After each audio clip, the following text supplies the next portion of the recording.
1500 మెట్లు ఎక్కినప్పుడు మొకాళ్ళ పర్వతం ఎక్కినప్పుడు మెట్లు స్ట్రైట్ గా ఉంటాయినా, అలాంటి టైంలో ఎవరికైనా యంగ్ వాళ్ళకు కూడా లెగ్ పెయిన్స్ రావడం అనేది కామన్ అన్న. అలాంటిది మా అధినేతకు బ్యాక్ పెయిన్ ఇంతకుముందు సమస్య ఉందన్న, అదేవిధంగా అస్తమా వచ్చినప్పుడు ఇట్లా ఉన్నాయి.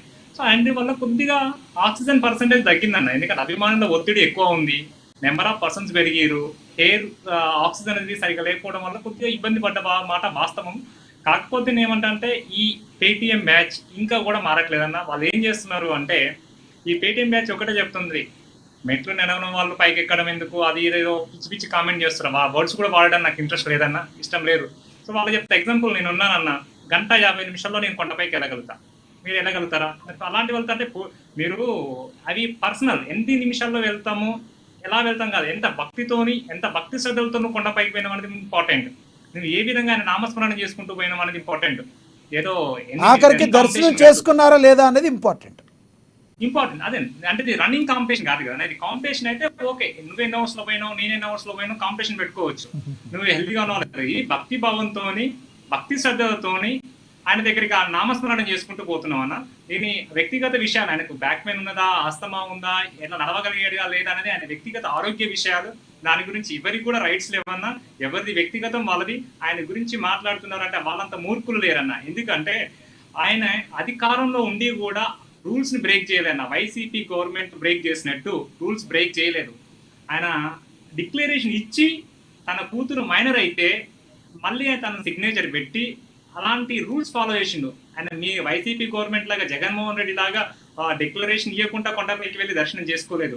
హిందూ మతాన్ని మొత్తాన్ని కూడా గౌరవించే మొదటి వ్యక్తులలో ఉన్నది ఎవరంటే మా అధినేత పవన్ కళ్యాణ్ గారన్న. ఎందుకంటే హైందవ ధర్మాన్ని కాపాడడానికి ఆయన తీసుకున్నటువంటి ప్రతి డిసిజన్ చాలా గర్వకారణం అన్న. ఒక హిందువుగా గర్వంగా చెప్పుకోవచ్చు.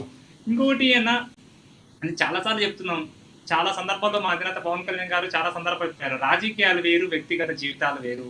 ఎవరికైనా మన పర్సనల్ వ్యక్తిగత జీవితాలు ఉంటాయి, ఎవరికైనా ఉంటాయి. మాధవరెడ్డి గారు ముఖ్యంగా ప్రధానంగా అందరి ఫోకస్ కూడా రేపొద్దున ఆయన రేపు మాట్లాడబోయే వారాహి సభ, ధార్మిక సభ మీద అందరి యొక్క దృష్టి నెలకొని ఉంది. రేపు ప్రధానంగా ఏ ఏ అంశాలని ఆయన స్పృశించే అవకాశం ఉందంటారు పవన్ కళ్యాణ్ అన్న? రేపు మాట్లాడే విషయాలు మెయిన్ తిరుమల రక్షణ, తిరుమల తిరుపతి దేవస్థానం రక్షణ, తర్వాతకి హిందువుల యొక్క ధర్మ రక్షణ కోసము, అలాగే నాకు తెలిసి సనాతన ధర్మాన్ని కాపాడడం కోసం ఏం చేయాలి, అసలు సనాతన ధర్మం అంటే తెలంగాణ ఈ పేటిఎం బ్యాచ్ ఏం మాట్లాడుతుందో వాళ్ళకి బుద్ధి చెప్పడానికి రేపు సభలో చాలా ఆన్సర్లు రాబోతాయన్న. ఇంకోటి ఏంటంటే ఆయన మెయిన్ ఇంటెన్షన్ ఒకటే అన్న, ఓన్లీ తిరుపతి దేవస్థానమే కాదన్న, మన హిందూ దేవాలయాలని, హైందవ ధర్మాన్ని, సనాతన ధర్మాన్ని కాపాడడానికి రేపు వారాయి డిక్లరేషన్ లో ఉండే బుక్ లో ఇవన్నీ అంశాల మీద ఉండొచ్చని. అంటే ఈ మధ్య కొంతమంది వినబడుతుంది, నార్త్ లో యోగి, సౌత్ లో పవన్ అంటూ కొంతమంది మాట్లాడుతున్నారు. నిజంగా అలాంటి అవకాశం ఉందంటారా? ఒక యోగిలాగా ఉండే అవకాశం ఉందంటారా? యోగిని మించిన నేత అన్న, అంటే యోగి గారు కూడా ఓకే, నాకు మా అధినేతనే మించి మీకు మీ నేతనే ఎక్కువ అంటారు. ఖచ్చితంగా నాకు చెప్పాలంటే నేను చాలా సందర్భాల్లో చాలా విషయాల్లో కూడా చెప్పా, నా రాజకీయ గురువు అని చెప్పా. గురువు అంటే అన్నిటికన్నా భగవంతుడి కన్నా ముందున్న వ్యక్తి గురువు. సో నాకు మా అధినేత పవన్ కళ్యాణ్ గారు ఇండియాలో నెంబర్ 1 లో, నాకైతే నా దృష్టిలో నెంబర్ 1 పవన్ కళ్యాణ్ గారే. ఎందుకు అంటే మీరు అన్నది, నార్త్ లో యోగి గారు ఎలాగైతే మన హైందవ ధర్మాన్ని ఎలా కాపాడడానికి మొదటి మెట్టు వేశారో, సౌత్ లో మన అధినేత పవన్ కళ్యాణ్ గారు ఎన్డీఏ కూటమి గవర్నమెంట్ అనేది ముందుకు ఒక మెట్టు వేసిందన్న. సో ఇది చాలా కూటమి